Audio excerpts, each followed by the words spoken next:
you really get to know yourself. Mhm.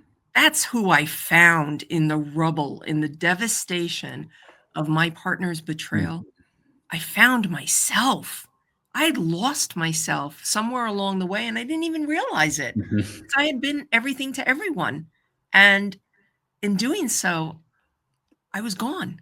Mhm. And this allowed me the opportunity to find myself again. Because you truly, when you hit rock bottom and 6 feet under, you really get a sense of who you are. Mhm. And there's three things that I found that most need to do.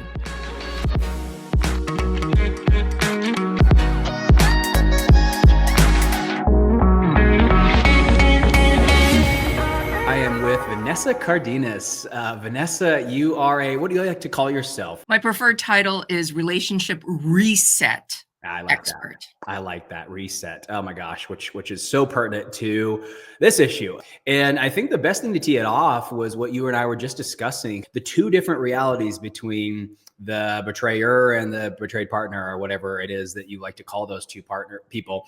In the guy's perspective, at least a lot of the guys that I work with, to them, it's like, hey, this is less than 1% of me. I mean, this is just a teeny little part. Like, we're gonna let this little itty bitty thing, you're gonna take all the family pictures down, you're gonna erase our entire relationship for this small issue. And then we have yeah, you want a new ring, you want to get remarried. It's like, oh my gosh. And then we go flip over to the partner's side, and oh my gosh, the story is entirely different. I mean, it's a survival level threat. I mean, it is just it's end of the world talk for a lot of these women. I mean, it's just the two realities couldn't be more different in this initial crisis phase. I would love to discuss how to better understand their perspective so that these guys can show up. For my guys, not all of them, but I would say empathy is a challenge, being able to see this as not a small part, to appreciate their reality. That's a difficult thing at times because, the guys in my groups, they fix stuff. We move quick, right? And so it's like, all right, hey, if this is just this little part, let's get it out of our life and then let's move on, right? Exactly. Well, let's talk where they're at, okay? Because they're high achievers, they're risk takers, they love the adventure, the absolute adventure. So I'm going to use an analogy, and hopefully it'll resonate with most of your men.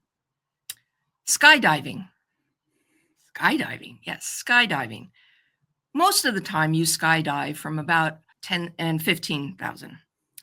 But if you really want an adventure, you go for Halo, which is high altitude, low oxygen. And that is an adventure in and of itself because you are up really high. You have 2.5 minutes before you hit that chute to open up that parachute. 2.5 minutes for that rush to come over you to see the world in such a way and that excitement to build. So I want you to think of it this way. You and your beloved wife, the most beautiful woman in the world, who looks at you like no other person looks at you, you see the love that she has for you in her eyes before she knows about the betrayal. She is your confidant. She is the woman that you trust with your life. And here you are on that plane. You're both parachuted up. You're ready to jump. You're both really excited because any woman that is with a high achieving man, oh, she's got confidence too. She knows it. She's ready. She does it. And you both jump.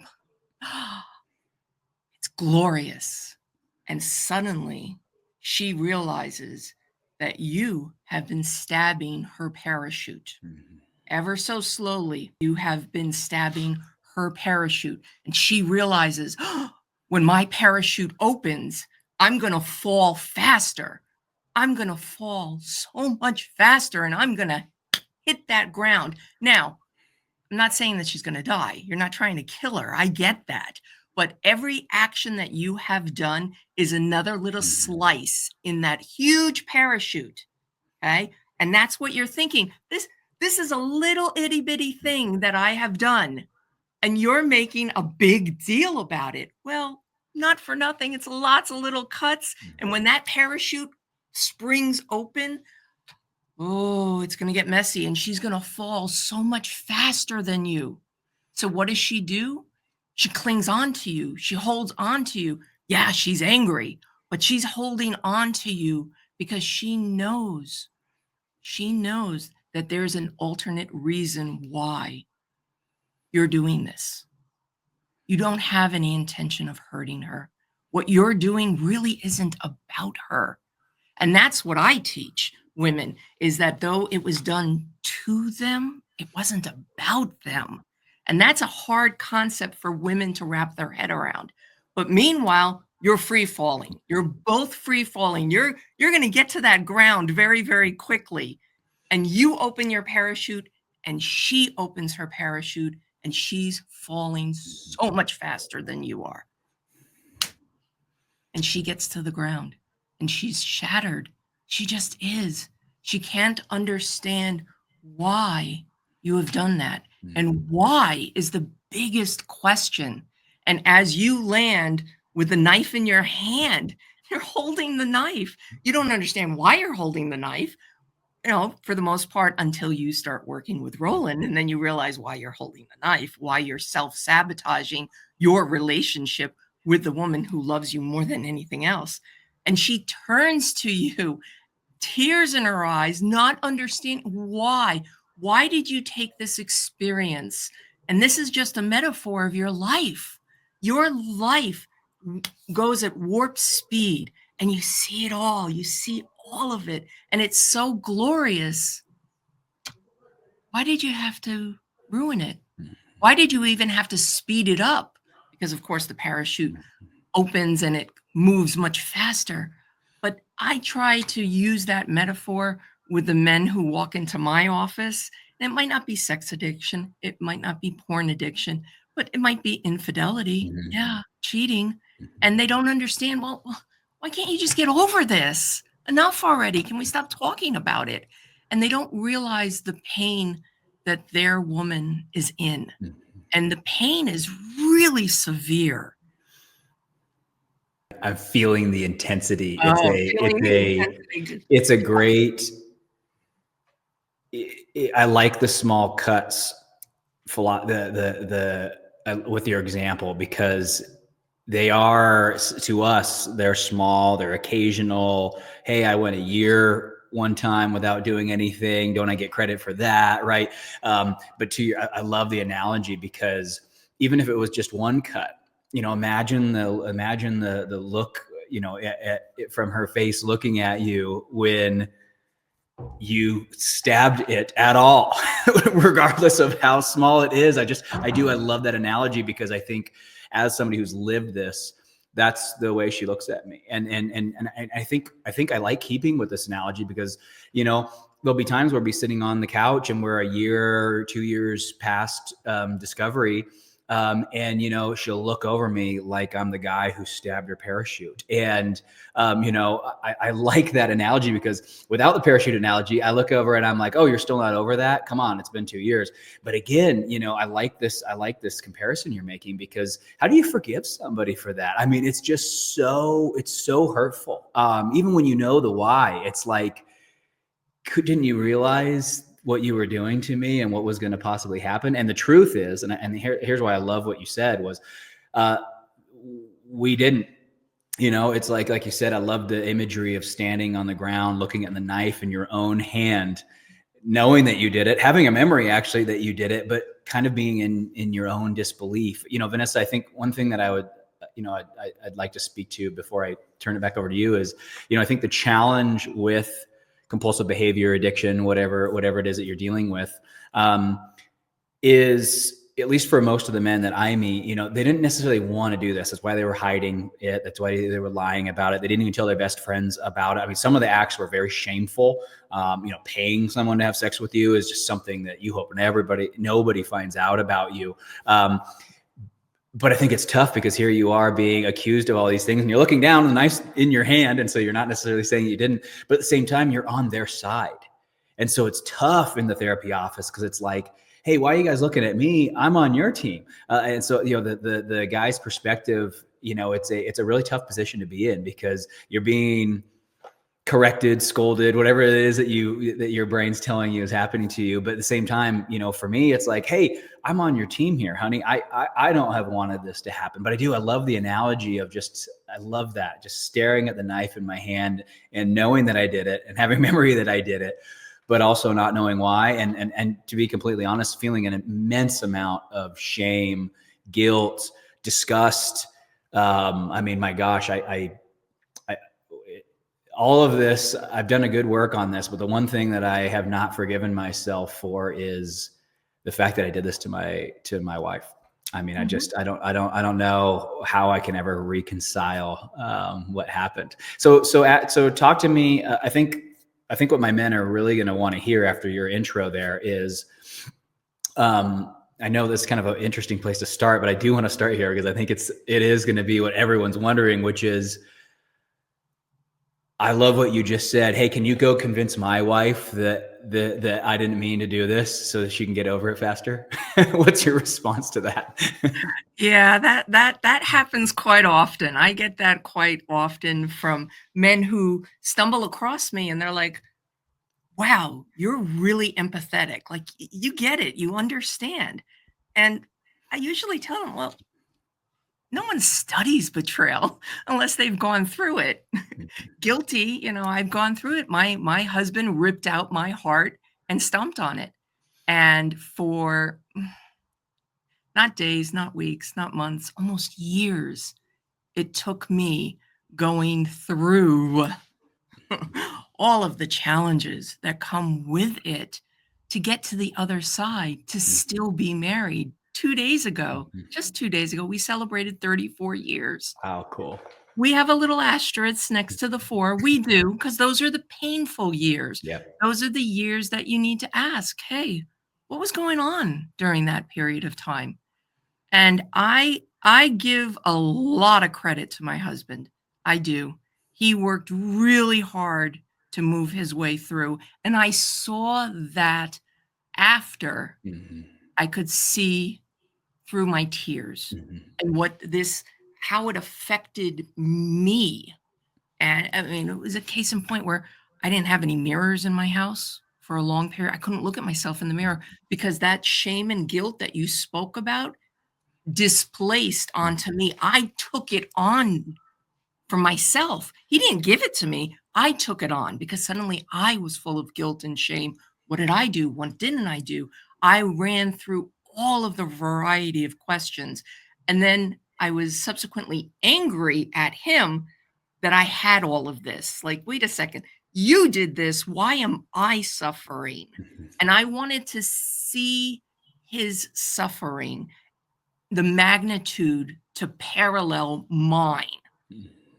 I want you to feel that rush of, "Oh my God, the parachute is opened and it's damaged and I'm falling so much fat. I'm going to hit the ground really hard. I'm going to survive it. They might have to rebuild me like the $6 million woman, but, I am going to get up. I get that. However, that initial fear that comes through is scary, and it's biological. This goes Mhm. back to caveman times.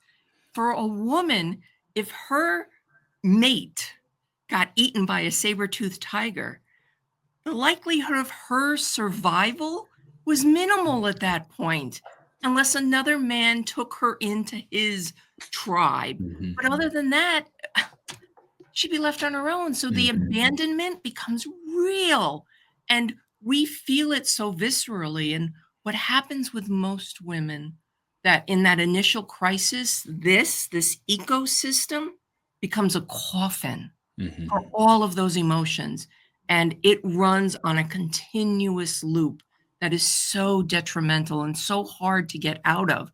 So while your men are going through their own, situation, their woman is going through a similar situation as well. It's not equal. I'll let you know that. It's definitely not equal, but with the intensity is still there. And as men, as difficult as it is, you got to be there. Got to be there. You got to stay in the room. You absolutely have to stay in the room. And that, for my husband, was the biggest thing. He stayed in the room. He took it. And I'm not saying that he became a punching bag. Absolutely not, because there still needs to be an ounce of respect. There still needs to be that. And I know when I say that, women are like, but he didn't respect me. I get that. But two wrongs aren't going to make it right eventually. It's not. So just a little bit of respect for your man for staying in the room and taking it. And he will take it. You will dish it out. You will become the She-Hulk. You will have those range of emotions, but you have to get them out. If they don't get out, they fester. And that's where triggers become even more monumental because you haven't worked those through. And the duration of time, it's not linear. That's the number one question that I get asked. So, how long is this going to take? It's like, well, we have to unpack a lot of different things. And I'm not talking about going back into your childhood. I'm not a therapist, I'm a coach. So I take it from this point moving forward. We might go back a little ways just to kind of examine it, but we're not going to dissect all of that. That's what you have a therapist for, or that's already in the past. You can't change any of that. What are we going to do right here, right now? What are you going to do? Because that's the other problem that winds up ensuing is the pendulum. And we get whiplash from the pendulum. Am I going to stay? Am I going to go? Are we going to get divorced? Are we going to stay together? And, blah, blah, blah, and back and forth and back and forth. It's exhausting. So usually when I step into play, it's what do you want? What exactly do you want? And then therefore we're going to work towards that. Because you have to decide what you want. Both parties need to decide what they want. So the work that you're doing with the men to take accountability, to reconcile what they have done and realize what they have done, because sometimes that's the hardest hurdle is to recognize, wait a second, I have a problem. We don't like to admit that we have a problem. We never like to. We look to others to fix those problems, as you mentioned. But sometimes we need to take a step back because we don't want a repeat. Well, and this is a hard piece. You mentioned a couple of things that are so true. I think, starting with the men, one of the hardest pieces amongst it in the crisis phase is to take the ownership in the way that it needs to be taken. I think that the challenge with that initial phase is there's not a ton of room for your recovery from the things that actually drove the behavior, because the relationship's just exploding in front of your face. And so, it's such a challenging position to be. It's like you would think that, I always say, it's so different than substance addiction, because you would think, right when substance addiction happens, it's like the only thing on your wife's mind is, hey, we need to get you off of this addiction. We need to get you detox. We need to, and so everyone's just rallying around, okay, let's just take care of this first, and then we'll do the different kind of healing that we need to have. That doesn't happen with this. With this, it is, you name it, everything's exploding. And so it's a really tough position to be in for both parties. I would definitely say, just for the record, the women get the worst of it. Their recovery is harder. Their recovery is longer. Their pain is bajillion times worse. It's so unfair. It really is. It's unfair. It's unjust. There's just a fact. There's no other way to say it. It's just, it's unfair and unjust, and they did not sign up for this. That being said, I think you also brought up another good point, which is the time aspect of it. Hey, how long is this going to take? You'll hear people say all sorts of different things. And to your point, I think that, I'll tell you right now, and people have heard me say this before, I should not have betrayed my wife. And I don't mean that like obviously is a no-brainer. I just mean like someone like her and someone like me with her background. It was just the wounds it touched on for the two of us. It's a miracle we're still married, to be honest. It hit wounds of mine that I do not like to be hit. It hit wounds of hers that are almost game over wounds for her. And so here we are trying to navigate this crisis that we're finding ourselves in. I'm trying to figure out why the heck all this happened and trying to find a way for this to stop. And amidst all of that, we're both getting wounds that we just would really rather not get touched by our partner who already did all these awful things to us. And so I just wanted to echo to that point. The reason that we don't know how long it's going to take is we don't know what those wounds are. And if they're opposing, oh my gosh, it got real ugly. I mean, I'm sure there's guys listening, you probably heard the statistic of if couples can make it past that first year and a half, it's the guy that asks for the divorce, not the woman. And I always like to bring that up because it just shows you, that shift there of, okay, hey, we've made it through to this next season. And then now the guys are starting to say, hey, well, you're in too much pain. You're still pushing on a lot of my wounds. I don't know if I want to be in this marriage anymore. And it's just like, oh my gosh, here we find ourselves year and a half later in equally, I'll speak from my own experience, an equally painful, year and a half, that was just as painful as the beginning, just in a different way. Because it was like, okay, here we are. We've done so much work. We spent so much money. We are committed to each other. And we're still dealing with some very, very serious problems. And now the roles have kind of reversed. I'm almost the one that's more hurt than she is, right? What an interesting dynamic. So all of that to point to a question, to speak to that crisis phase. I think one of the things that I really wanted to ask you, I have it written down here, is what do I do if I'm not getting the opportunities and the at-bats to heal this because she doesn't want to talk to me? She's got nothing. She wants nothing to do with me half the time. Sometimes she's talking about separations and time apart.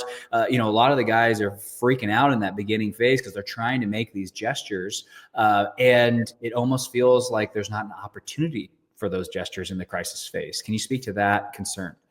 It's a great concern. I love the concern because that's exactly where I step into play. I'm a little different from everyone else in terms of I don't recommend couples counseling right out of the gate. Not at all. No, it's usually a disaster. No offense to therapists and other coaches that treat in that realm, but I think initially both the men and the women need to have their own. They need to have their own coach, their own therapist, somebody to help them move through all of those emotions, to get them all out. For example, a technique that I use that I absolutely love is a wiffle bat. Yes, a wiffle bat. I have my women come in, they're crying, everything else. I hand them the wiffle bat and they look at me and I'm like, stand up. I want you to hit my couch. And they'll tap it. And I'm like, no. I want you to hit my couch. Okay. Let it have it. Go for it. Okay. And they get into it and they get all of that pent up emotion up and out. And they cannot believe like how much better they feel. I'd rather have them get all that emotion out here than at home. Okay. They move through all of those emotions. So having a support army, not a circle, an army. Women and men need that community around them and not this big superficial community. I'm not talking about that. I'm talking about someone that you can pick up the phone and say, hey, do you have 8 minutes for me? I need to get something off my chest. Or one of the rules that I have for my groups are you are not allowed to cry alone. So if you feel like you need to cry, like you got to call somebody, you got to text somebody, and you got to say, hey, you got 8 minutes, you got 10 minutes. I just need to get this off my chest. Because sometimes that's all that's needed is once that emotion starts to build up and come up, let it out, get it out. And if we can do it not with our partner right at that initial crisis phase, because there's so many times during that initial crisis phase. I mean, I have a truck driver mouth. I do. Regrettably, but I do. But I never, ever would speak to my husband the way I spoke to him after the betrayal. I mean, I became a completely different woman because I was in so much pain. And he took that as a sign that I'm still so passionate about the marriage. Even though in the initial stages, I took off my wedding band and said, there you go. I was the first one to utter the D word. Mhm. I was all set for it. I was all ready for it, but he was committed to the process, to whatever needed to be done. And I went to my own, he went to his own, and then we came together when we could actually sit in an office together and actually have a conversation. Now, I'm not saying that we normally did that because a lot of times Mhm. there was a lot of shouting going on from my perspective. But I'll tell you this, there is such beauty on the other side of betrayal. And I know that you know this, Roland. I know that you know this. The love that you have for your Mhm. wife has exploded. The initial intoxication that you had was glorious. Oh, it felt so good. It just did. Then the betrayal hit. Now it's like an entirely different intoxication. Mhm. There is such a respect and such a gratitude that she stayed, that she saw the goodness in you when you couldn't see it yourself, when you were in that cesspool and you were drowning, and she was on the edge looking down at you with tears, that ugly crying, but she was there. Have to honor that, and you have to honor it from both perspectives. She was there and you were there for Mhm. her. She really needs you there for her. And a lot of it has to do in my case and what I teach my men to do with their wives is to be present. Mhm. Just have to be present. You don't even have to touch her. And in some respects, I encourage them not to touch because sometimes just that physical act of touching or the best example that I can give in my own was the layout of my kitchen. When my husband would see me, like, starting with a trigger, he Mhm. could sense it on me. You know, my chest would get a little red, the redness would come up, but the eyes would water, and he wanted to be present. So he would approach me, but I was in a corner. So suddenly he's coming at me to give me a hug or just to, I'm right here. I'm not going anywhere. Everything is fine. Just breathe through it. Just tell me what you're feeling. Let's move through this. We can do it. I'm right here. I'm not going to leave. What he said was all great, but his body language, because my husband's a big gentleman and coming towards me and I couldn't back up and I'm in a corner. Oh, I didn't like that. Like it Mhm. wasn't helping. And we couldn't quite figure out why when I was in the kitchen, like we thought the kitchen was the trigger point. It wasn't. It wasn't the fact that I was in the kitchen. It was the fact that I was in a corner. And so I Mhm. advise my men, make sure you understand the surroundings. She has to feel safe. And safety sometimes is being able to step away, to be able to step into the bathroom, to be able to step into the bedroom. The other rule that I have for my couples is you are not allowed to slam the door. Mhm. I Mhm. know we want to, we so desperately want to, but that's one of the conditions. We do not slam the door. That shows a sign of respect to both parties. And what we're doing is we're incrementally, step by step, stack by stack, is building back that respect and that trust. I Mhm. trust that you're not going to slam the door when you're angry. Mhm. It's what you're, I like what you're talking about because and this is easier said than done. So for everybody listening, um, God bless you for this crisis phase because we're speaking in hindsight, we're speaking in ideals. But I think you bring up a great point because there's a lot of damage. There's a lot of additional damage done in that crisis phase, and on both parties. I think I said things that I should not have said. She said things that she didn't say, and while we both know that we both pray that the other person didn't mean it, man, it's still just hard to, and you don't forget. I mean, I haven't forgotten everything that was said when she said it, how she said it. I mean, it's heartbreaking to hear. But I think you bring up a good point for those of you who, either are listening to this and you're in the beginning of this, or for those of you who are still in this and you're finding yourselves still treating each other inappropriately. I think you bring up an interesting point, which is, which is do your best to, well, let me say one thing.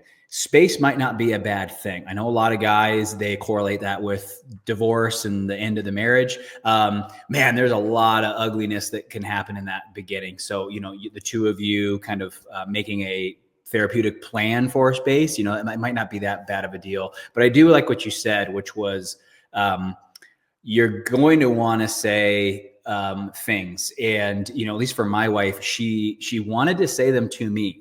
That was a desire of her. She wanted, it wasn't good enough to just tell her friends in recovery and the therapist. She wanted me to know, and she wanted me to feel kind of like what you said. She wanted me to feel and appreciate the pain that she was in, or at least, or feel my own pain and suffer from my own. But, she really wanted there to be some level of intensity. And, I'm curious, I want to ask you, like, what do you do with that? Because here's the thing.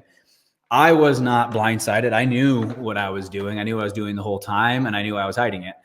So I was not blindsided or surprised. I was aware of my behavior, even though I was trying to keep anybody from finding out.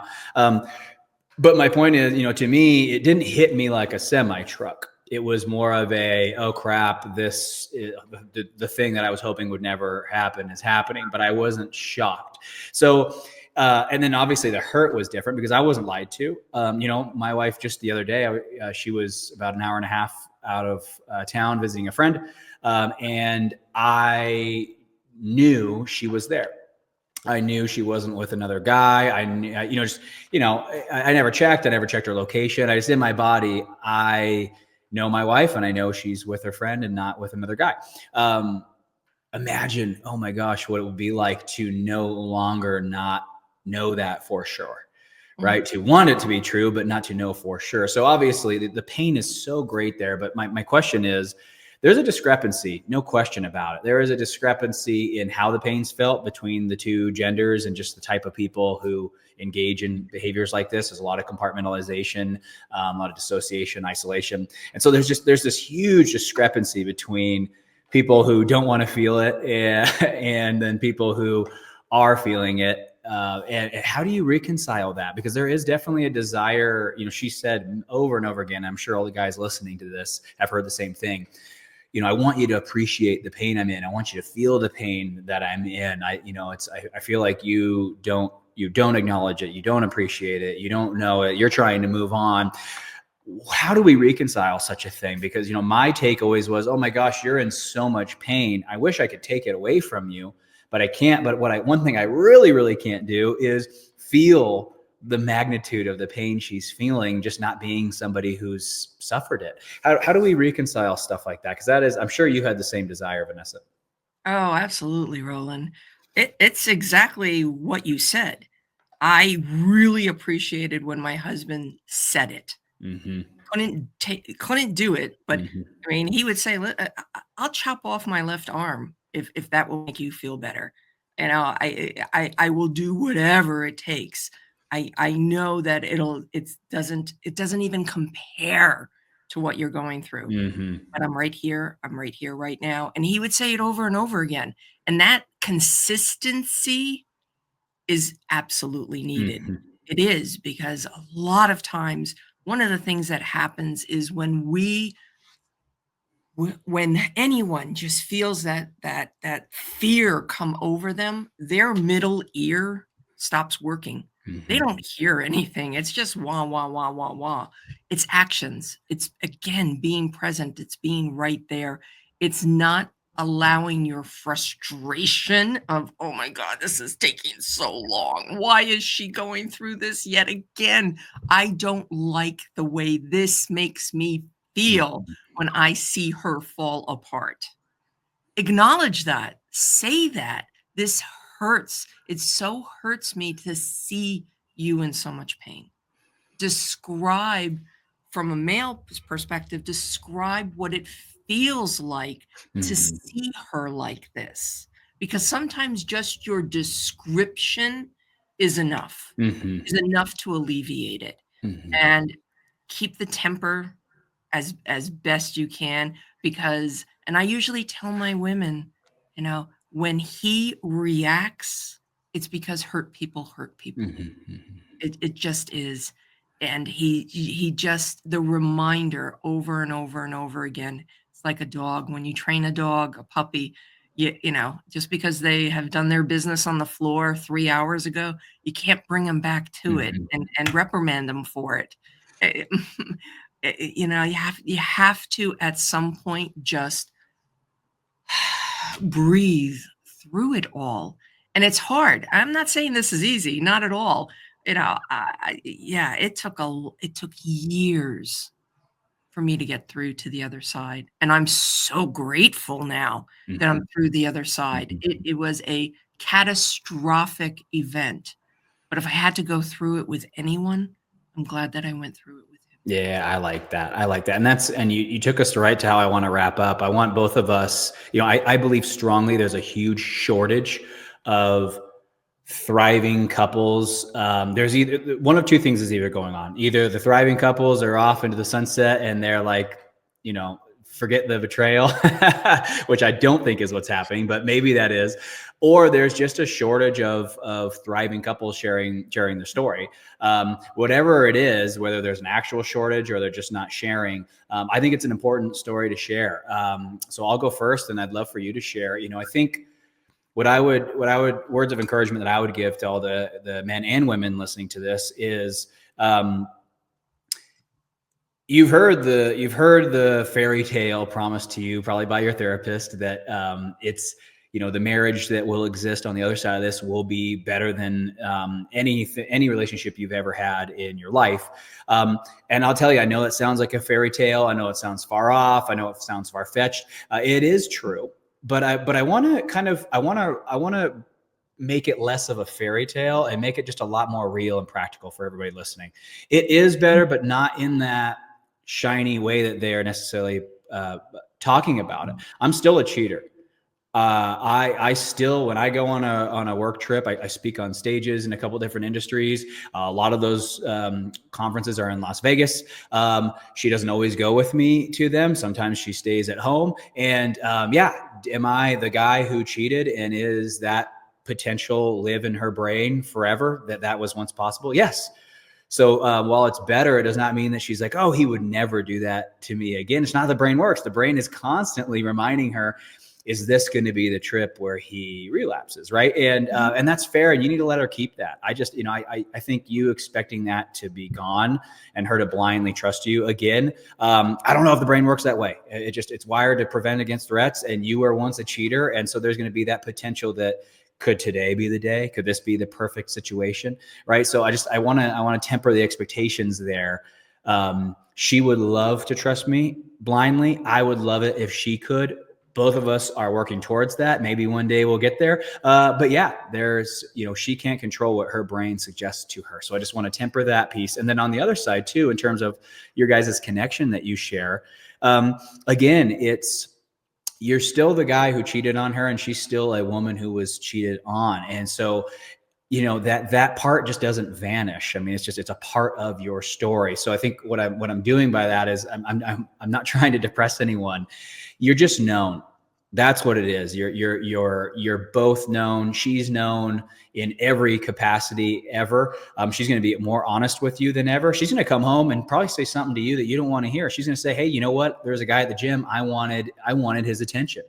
And I noticed that, and I'm telling you, I'm being honest with you about that desire that I felt. And so you're going to start hearing things that, like, the old you would have been like, oh my gosh, I can't believe but that's the new relationship you guys have. It's this raw, honest, it's man, this world's so sexual, like, and then you're both just in it together. Like, yeah, the odds are stacked against us. The divorce rate's through the roof. Women are not covering their butts anymore. Clothes are skin tight. I mean, it's, the battle is real. But what I'm sharing with you is the two of you will be in a marriage that is just real, because I think the ones before, I'm not saying they're not real, but I mean, when you lack suffering, you lack substance. And so there's just this huge amount of substance. My wife, I don't even know if I could get in another relationship if my wife ever decided to leave me, because it's so real now. It's so raw. I'm so known. There's nothing about my past or my present that my wife doesn't know. And gosh, it's just to have her still be with me. Man, what a beautiful thing if you really stop and think about it. To have somebody who I mean, you know, if you knew my wife, these are not things to do to someone like her. I mean, these are just not like, this goes against so much of what she stands for. And so for her to be able to say, hey, I'm going to separate that from you. I mean, gosh, if that's not the definition of love, I don't know what is. And I want to get the record clear here too, because we in no way are settling for mediocrity. My wife and I, both of us are, if we cannot thrive together, we have both agreed, then it's just to their best interest that we separate. So I'm sharing with everyone, you know, the energy is there to thrive, but it's not without discussions. It's just not. You know, you will forever be the guy who cheated on her, and she will forever be the woman that you cheated on. And that's just a part of your story. But in no way is that a bad thing, because the relationship that we have now is nothing compared to what we had. It truly is better. It's better in a very human way, but it's better. Vanessa, how about you? What kind of words of inspiration would you give to the couples out there fighting through this? That was so eloquently put. I'm like, yes, yes, yes. Oh, preach it. Yes, absolutely. I agree with absolutely everything that you said. It is very true. When you go through a crisis, and this is a crisis, people can downplay it all they want, but it's definitely a crisis that's, you know, in the top 3 of crisis. When you go through it with someone and you're both standing at the end of it and you're leaning into each other, oh, it's glorious. Mm-hmm. It truly, truly is. And you really get to know yourself. Mm-hmm. That's who I found in the rubble, in the devastation of my partner's betrayal. I found myself. I had lost myself somewhere along the way, and I didn't even realize it. Mm-hmm. I had been everything to everyone. And in doing so, I was gone. Mm-hmm. And this allowed me the opportunity to find myself again. Because you truly, when you hit rock bottom and 6 feet under, you really get a sense of who you are. And there's 3 things that I found that most need to do. We need to learn to trust ourselves again. Mm-hmm. We need to learn to honor ourselves again. Mm-hmm. And we need to learn to forgive ourselves. That's a hard one. For all of the micro betrayals that have happened throughout our lives, that have stacked up to the point where this catastrophic one just causes everything to burst open, Pandora's box open. It's just like what you mentioned with your wife. All those little micro betrayals just came right to the surface. They did for me, and they do for lots of other people. They do. And as you start to clean those all up, you find your resilience. You find who you were meant to be. I'm a completely different woman than I was 10 years ago. I look completely different. Anybody who sees me is like, wow. And then I open my mouth and they're like, geez. And I'm like, yeah. So dare I say, I'm so grateful for it, because I stepped into who I was meant to be. And I stepped there with my husband. He's not the same person. Nope, not at all either. And we get to continue this life together, knowing that we have the resilience to face anything. And that's power. That's absolute power. So for your high achievers and entrepreneurs, if you can get through this, oh my gosh, the sky's the limit. And you can absolutely jump out of an airplane at 30,000 feet. Oh, I love what you said. It's so true. It's ultimate power. I mean, you know, my wife has said something very similar. She has said, you know, different friends will come and kind of vent to her about stuff, and she just like rolls her eyes, because she's like, oh my gosh, you're letting that dysregulate you, you know. And these are people who don't know about, you know, necessarily what my wife and I have been through. But, you know, that's her point, is oh, there's so much real suffering in the world. So I think that is the power is, now the point that we are at, it's like, bring it on, it's like, bring on the bankruptcy, bring on like I'll take it all, because nothing's going to touch what just happened. And again, I think too, what you said, both of you become just these incredible individuals. I mean, I have trust issues, and I mean big trust issues where I didn't trust anyone. Those needed to be addressed. I lacked integrity, so that allowed me to basically be whoever I needed to be for any situation, which was great for business, but that's also very confusing for relationships when you are, I mean, I was more than two-faced. I was 12-faced. I mean, and so there's just a lot of these things about my life that needed to fix. And I think you summed it up so nicely, is both of you will be different. And that's what allows for this new relationship to form. So I think welcome the differences, be different. Well, let her change, let her become somebody different as well.